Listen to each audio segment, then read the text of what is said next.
Hi, welcome to Alwayz Gamez Tv. I am your host, Roger Knowles, and we are back for a fourth episode of the podcast. I am joined once again by Tom Simpson. Hello. And it looks like that the summer has ended already in the UK. The hot weather is finally finished, and we are back to the traditional rain. Did you get flooded out by the storm the other day? No, I didn't. Oh, well, we kind of got flooded out at work. It wasn't good. It wasn't. I was ready to kind of. Well, I was looking for the first aid thing, and I was like kind of hoping there'd be a dinghy or something in there just to inflate and jump in. It was bad, really bad. But the actual storm only lasted for about 20 minutes. But the amount of rain which came down was astronomical. It was ridiculous. But yeah, it wasn't good, I got to admit. Anyway, enough about that, about the UK weather. How have you been, bud? Yeah, not bad. You been up to much these last couple of weeks? Not really, just a bit of modding and went to see a film. Oh, what did you go see?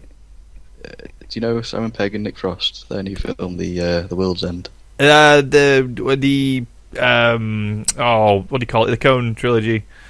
The Cornetto Trilogy. Cone Trilogy. It's a similar shape. Yes, the Cornetto Trilogy. The Shaun the Dead and Hot Fuzz, right? Yeah, they did, yeah. How do you find it?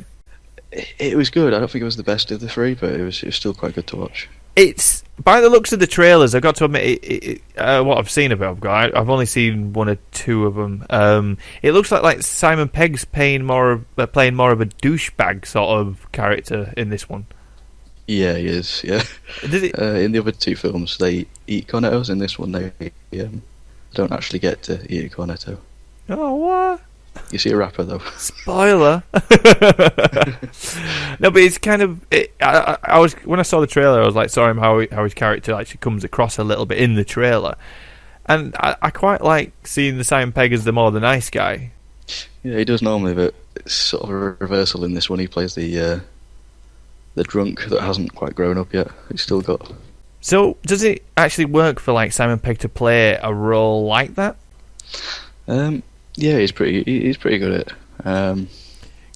Because it was always sort of reliant on Nick Frost to sort of play that idiot or the douchebag, but he seems to be playing more of a more cleaner role, if you know what I mean. He lets his hair down, don't worry. Oh, good. I'm glad they don't totally changed everything then. No. Well, admittedly, talking about films, actually, I went to go see the Wolverine last night. And to say that it was... did it come out at the weekend? I think it did. I think it came out at the weekend. I'm not too sure, to be honest. I think it came out early last week in America, but came out the weekend over here. But it wasn't that busy at all. We went for a bit of a later showing, about 9 o'clock, 9:30. But I think there may have been about 10 or 15 people in the cinema altogether. But all in all, I got to admit, it was a very good film. I really enjoyed it. It's certainly the Wolverine film that we've been waiting for, ignoring Wolverine Origins entirely. Which the disaster I personally think that was. But yeah, I got to admit, it was good fun, and it's certainly worth going to go see at the cinema. It's a bit slower in the middle. It really, really slows down and kind of builds the character up a little bit, and just nice little took us along a little bit. But the action scenes are really, really good. I was really impressed with it. And I think some of the hardcore fanboys of the lore of Wolverine may be a bit unhappy, but personally, for me, I thought it was quite good fun. Oh, well, I'm glad you enjoyed it. So on the gaming front, what have you been up to? Have you been playing much lately?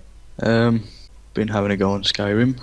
So I haven't really done very much on that. Well, I went on something yesterday with that new Tomb Raider that came out this year. I said I downloaded it from the Steam sale. Oh yeah, how did you find it? It's pretty good. How far have you gone? Because I've only got in about 10 minutes in. A few hours. Does it open up at all, or how was your response to it?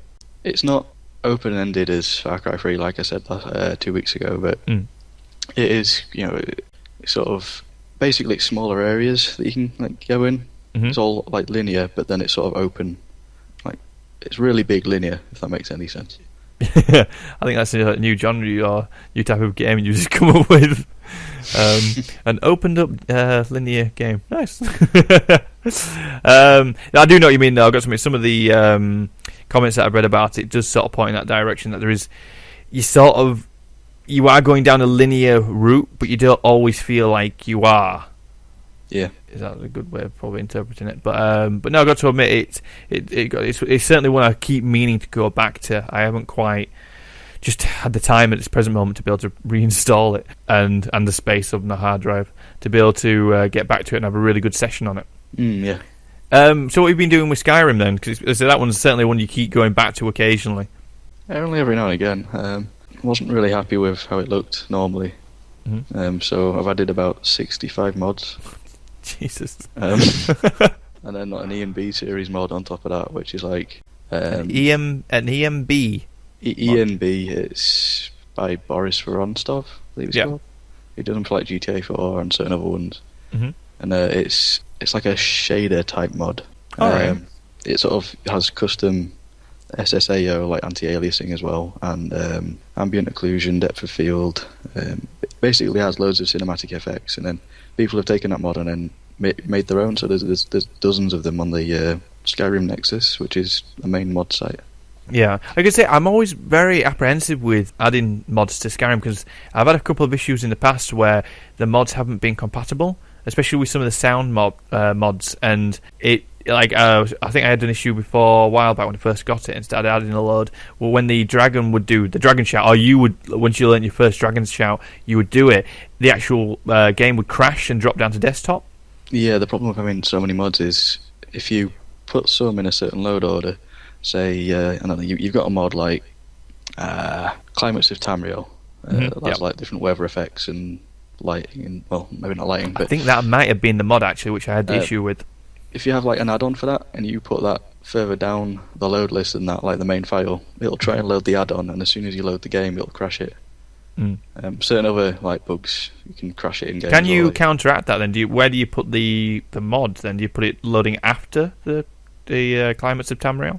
There's actually a tool that came out for Oblivion years ago called Boss, and it's sort of, if you download it, it'll sort out all your load list, so it'll put it all in the right order, but automatically. Yeah, but you are supposed to sort of go through it and double check it all afterwards just to make sure it's all there. That's where I fail. I have no clue what I'm doing with mods. I just kind of go, ooh, pretty, put that on. Quite a few mods need the script extender that you have to get separately. It'd be quite interesting to get hold of that actually, because I did like the Climate of Tamriel and the sound as well. It was like when the thunderstorm would kick in, it was absolutely bad. You could hardly hear anything, and I liked that. I really liked that. So would I be able to maybe go back and add the Climates of Tamriel then? Yeah, like I said, I've got that along with, as I say, 65 mods. Basically, most of them are just graphical mods that make it look better. Yeah. And there's some new weapons and armors and an overhaul of all the cities and villages and stuff. There was one mod which I got to admit I haven't really tried out and tested, but it was actually, it include hypothermia into the game. Yeah. I haven't really sat down how to play with that one as of yet, but that was certainly one which it almost added like another layer of gameplay to the whole of the game. I'm not sure, but I think that mod's now got a food system and drink system and like a sleep system. So also really? Got like fatigue and you have to sort of watch all your stats. I might have removed that and actually just try and complete the game without it. You can combine that with the no fast travel system. Oh god.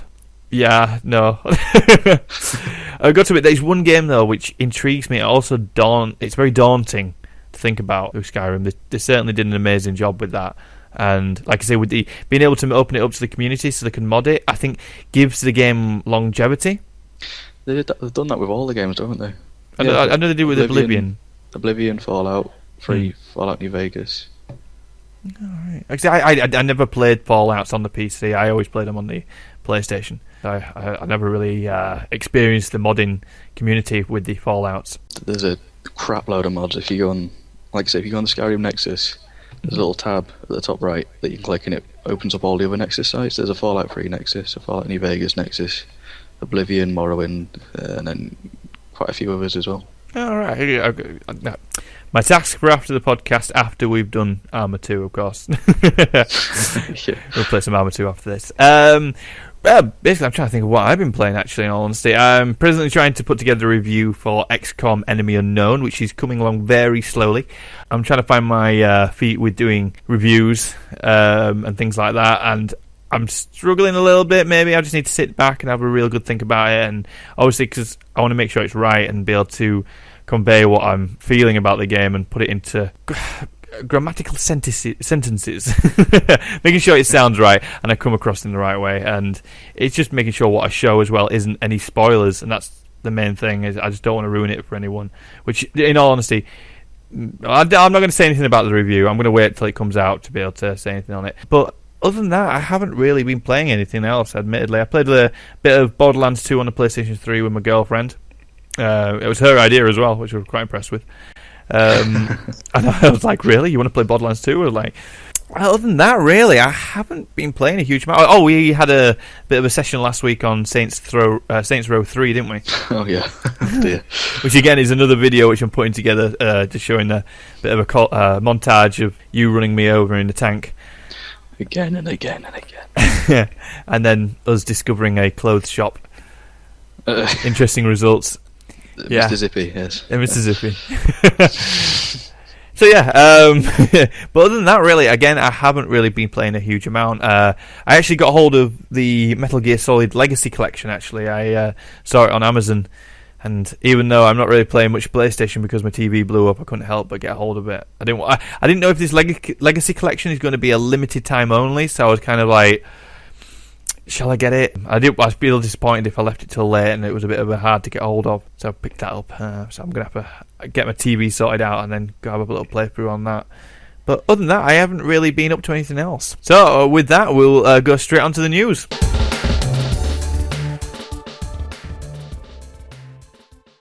So it's actually quite thin on the ground with the news once again this week. I've been trying to scour the internet and see what sort of crops up and what's interesting me.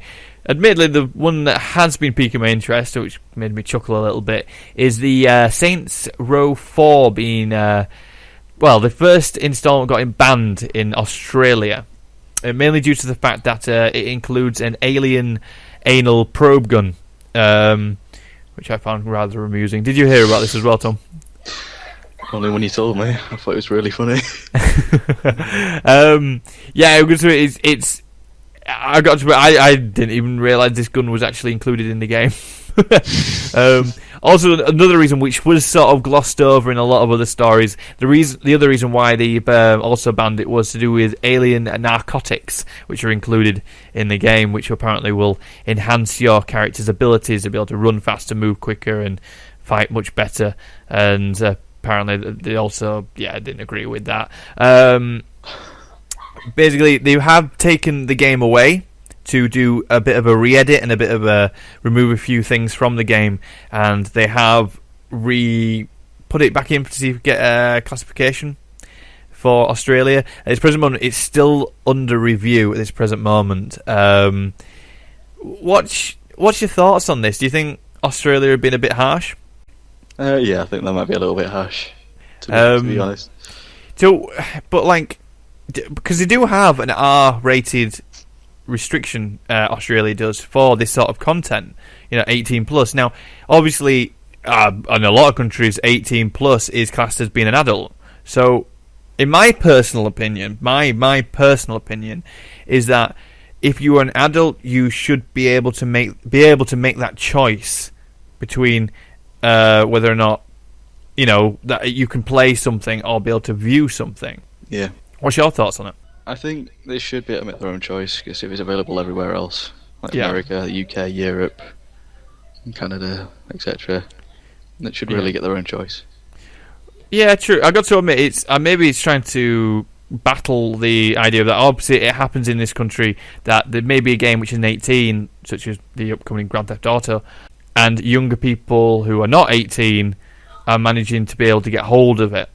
Maybe that could be an issue. Maybe that's what they're trying to counteract, maybe, and stopping maybe people who are not accidentally. It's purposely they are getting hold of it at a younger age, but maybe because parents and grandparents are not realising what content this game holds. Maybe that's what they're trying to do, but it's stopping a large majority of their public to be able to do things that they are wanting to do. Like, I want to be able to buy a movie. It should be up to me. I'm older than 18. I should be able to make that adult choice to be able to say, yeah, I want to watch or play that game. So you want to say, yeah, I want to use that adult program. Yeah, I want to take all these drugs. That sounds great. I'm not saying I'm pro alien probe gun. Yeah. Right. Anyway, moving swiftly on. I'm not cleaning up the stories by any means by this next one either. Zynga sues over sex app.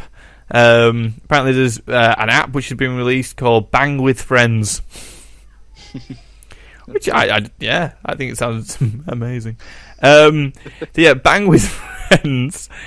It's the just to clarify, it's the with friends bit of the name that Zynga is suing. I didn't realise that Zynga actually owned the trademark for with friends. I can't think if I've seen it in any other app games either, other than Zynga.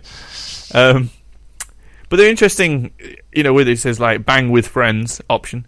Obviously, usually that with friends is a button that you would click, like to go with friends. Like usually, then you would go over Facebook. So with the you don't want to miss if it is through that with the bang with friends, like with Facebook. You don't want to miss hit one of your other friends and send it to them by accident. It's like Tom's app pops up from Roger bang with friends. It's a bit awkward. Yeah. It's like, sorry. I didn't want for you, I swear. Honest. So anyway, yeah, been more than serious now. But the Bang with Friends company has come back and said that they haven't actually received the report from Zynga that they're filing a bit of a lawsuit with them. It's actually through the media they've heard this, so they haven't received the letter apparently.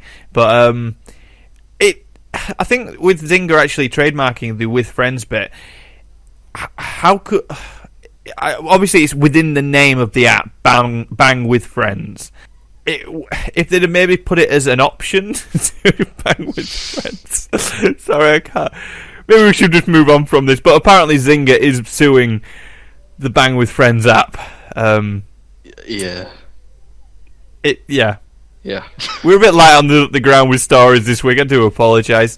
So yeah, maybe keep your eye on that one. Moving swiftly on. What we moving swiftly on to? I've totally just got... Yeah. How about Activision buys itself back from Vivendi? I have to admit, I'm not overly financially savvy in this area. Do you want to take this story? Yeah, why not? Activision has bought itself back from the financially troubled majority owner of Vivendi. I'm not sure if I'm pronouncing that right. Vivendi.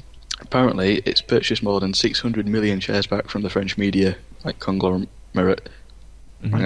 Conglomerate for $8.2 billion US dollars. It's now an independent company with most of its stock held by the public. However, the Vivendi company will still retain a 12% stake in the company with 83 million shares. Now, it was also a guy also paid some money. Part of it, did he put up quite a bit of money for it?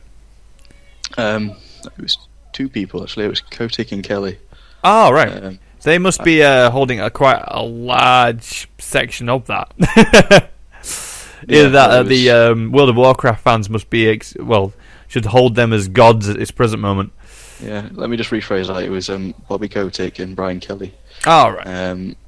Bobby Kotick is CEO of Activision Blizzard, I do believe, and the chairman is Brian Kelly. And they put in personally 100 million, their investor group.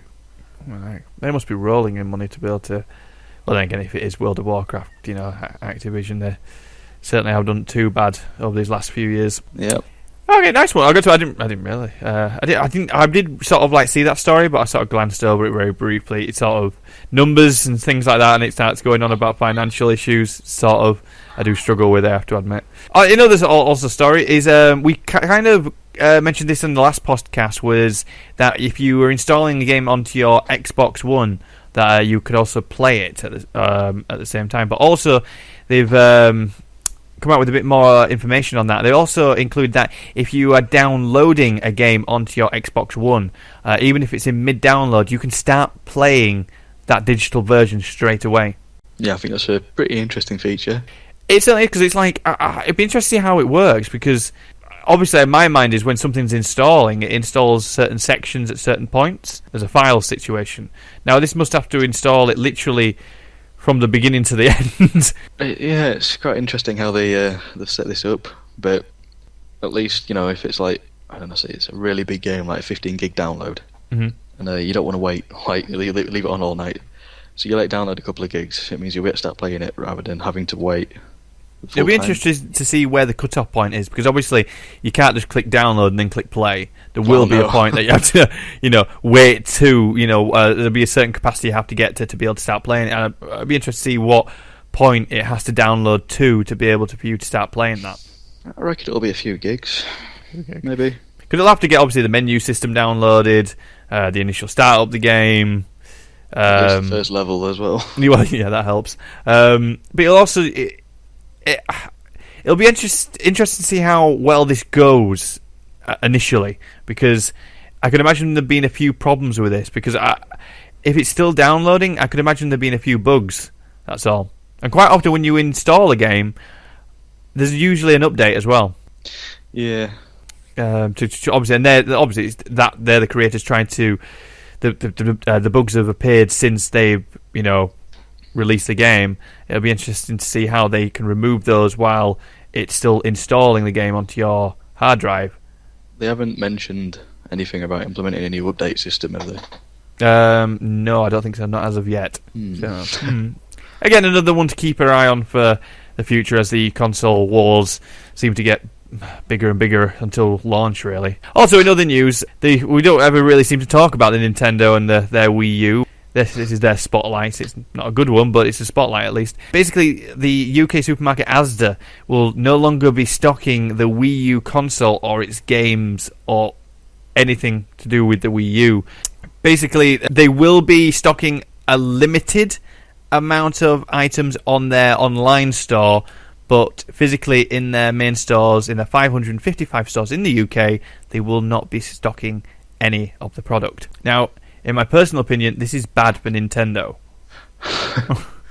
It is really bad for Nintendo, yeah. Basically, Asda being the second largest chain within the UK, this is going to be a bit of a kick in the nuts for them, in all honesty, for the UK sales. What is there actually? What's the reason behind them stopping selling? In all honesty, the article that I've got up here isn't actually giving one. It's just saying that they're going to stop. I do have a friend who does accounts in Asda, a head office. Now, I did get in contact with him to see if he could let me know any inside information, and presently he hasn't got back to me. I'd kind of hoped he'd get back to me before the podcast, but it hasn't. So I'm going to hopefully try and speak to him, see if he has any news on it, and I might see if I can bring this up again in the next podcast, because it'd be interesting to see why. I know the Wii U sales aren't brilliant, but you could at least maybe have a little section in your store if you're going to have an aisle for games. Yeah. Because, in the end, there is people out there, honest, who have the Wii U and who enjoy it as well. But there is some upcoming games as well which are looking good for the Wii U. Like Pikmin 3 is presently at number 2 in the charts, and that's for the Wii U. There's, I think, what else have we got? We've also got, I think Luigi's got his own standalone game coming out. There's the Mario and Luigi Dream Team. That's also out. That's at number 5. The sales are there, but I know a lot of people don't seem to have it, but it is selling, and it is steadily getting better as time goes along. I can't say I know anyone that actually has a Wii U. Well, no, me neither, but I mean, sales must be alright. The numbers are doing okay, I guess. No, in all honesty, I don't know a single person who does have a Wii U. It can't be doing as well as the original Wii did. surely. No, I don't think it is by far. I think they've just hit. I can't remember what's it now. I know they've hit a very large sale number recently. 5. Just 5. Just 5. 5 sales have been made. So if any of those 5 people would like to contact us at Alwayz Gamez Tv, please tell me what it's like. But yeah, it's. I can understand why Asda have done it. They're going to get a huge amount of sales, but there are people out there who will want to buy games for it, and who are going to probably go to those section of the store and see it's not there. I don't know if it's a wise choice by Asda, but maybe it's a wise choice in their idea of a business sense. But maybe as a gamer, I think it's a bit meh. My technical opinion, meh. But other than that, really, that's about it on the news front. It's a bit light on the ground with them, but hopefully in a couple of weeks' time we'll hear a little bit more. So we'll crack on with the UK Top 10 charts.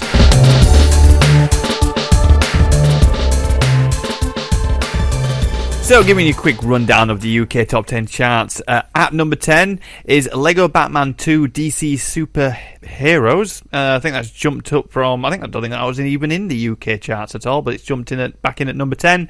At number 9 is Tomb Raider. At number 8 is Elder Scrolls V Skyrim Legendary Edition. At number 7 is Far Cry 3. Number 6 is FIFA 13. At number 5 is Mario & Luigi Dream Team Bros. And number 4 is Animal Crossing New Leaf. At number 3 is down actually this week is The Last of Us. And at number 2, brand new in, is Pikmin 3. And at number 1 is Minecraft Xbox 360 edition. So it looks like that The Last of Us has finally slipped in its 7th week and been defeated by Minecraft. I'm a bit shocked actually. I'm not. Are you not? To be honest. Well, think about it. Minecraft's just taking over. It's going to keep on going. It's going to be like the Umbrella Corporation. I've just got the Umbrella theme from the films in my head now. Yeah, that was quite good reference there. Yeah, it's just I'm just shocked that it's. Well, no, maybe you're right with the Minecraft situation. It's just going to keep going and building and building. Now the question is, do you think he'll ever do a Minecraft 2? The way they're building on the first one, it's like completely different. Well, it's not complete. It's masonry. It's masonry different. Strange enough, I do actually know what you mean. There's been so many different versions of it come out, and then mods as well. There's like several different mod packs that you can get that make it a completely new game again. And but they're not going to really be available on the Xbox 360 edition, is it? That's more the PC version. Yeah, it's just the PC version, but the 360 version, I'm not actually sure what the difference from the arcade 360 version is to the boxed one. I think Dan mentioned this maybe about a month ago now. It's something that they've added a lot more of the craftable items and things like that, and you can have more. I think it was more secure servers and things like that. I'll have to look. I tell you what, that's one thing I'll do for 2 weeks' time. I'll do a bit of research into the actual definitive difference between the Xbox 360 edition and the original download version on the Xbox, because I got to admit, it does make me wonder what exactly is different. But like I say, all I've experienced is the actual PC version, so I think I'll just stick with that in all honesty. But looking at what's coming up in the actual releases, as you know, we're at the end of July now, we're looking into August. The releases are a little bit more actually this week. We've got Dragon's Crown coming out on the 6th of August. Air Conflict Pacific Couriers on the 6th of August as well. We've got Disney's Planes. Oh yeah, made by the same people who did Cars. Yeah, can't wait for that. Oh yeah. We've also got Saints Row 4 coming out on the 20th of August. Splinter Cell Blacklist coming out next month. The Bureau, XCOM Declassified, new Super Mario, not Super Mario, his brother, new Super Luigi U, Final Fantasy 14 Realm Reborn, I believe. I thought that was already out. That may just be the beta I'm thinking of. That's apparently coming out next month, and there's a few other ones as well in there, but I'll give more of a detailed ones that are coming closer to the next podcast in 2 weeks' time. But other than that, have you got anything planned for this next 2 weeks? Not particularly. I think my way to mod is Fallout 3 from. All right. Try and get that looking really good because it's like 5 years old now. All right, yeah, I've got to admit, it's certainly pushing on. What mods are they? Have they done any HD like texture packs for that now? Not official ones. No, there's loads of graphical mods you can get that they've actually recently done an EMB for it, which makes it look. You might have to explain what that is to me. I have no idea. Basically, adds like lighting effects and stuff. Right. Makes it look really, really good. Yeah. Okay, I'll know that. That's my simple term. Thank you. It makes it look really pretty. Really pretty, yeah. Oh, nice one. I got to admit, I've never picked up Fallout on that one. Yeah. But anyway, I've got I haven't got much planned for this next 2 weeks except try and get a review out of, hopefully, eventually. But other than that, you can follow us at Alwayz Gamez Tv. Check us out on Facebook at Alwayz Gamez Tv as well. Don't forget to check out our YouTube page. We're trying to get as many videos up there now as possible. It's going to be a steady stream of just trying to pump them out as much as I can. And we can now follow you, Tom, on Twitter. Can you please give us your Twitter account? Yeah, all right then. It's Outcast Reaver with a K. Right, cool. So that's Outcast Reaver with a K. And can we follow you on YouTube? Yeah, if you want. Oh, nice one. Thanks, man. That's the same. Yep. No space. Cool. So it's Outcast Reaver on YouTube as well. Well, thank you very much for joining me for a very quiet news week, really. Hopefully we'll have a lot more to talk about in a couple of weeks' time, though, bud. Yeah, I hope so. And thank you very much for joining me again, and we will see you in 2 weeks' time. See you later, guys. See you later.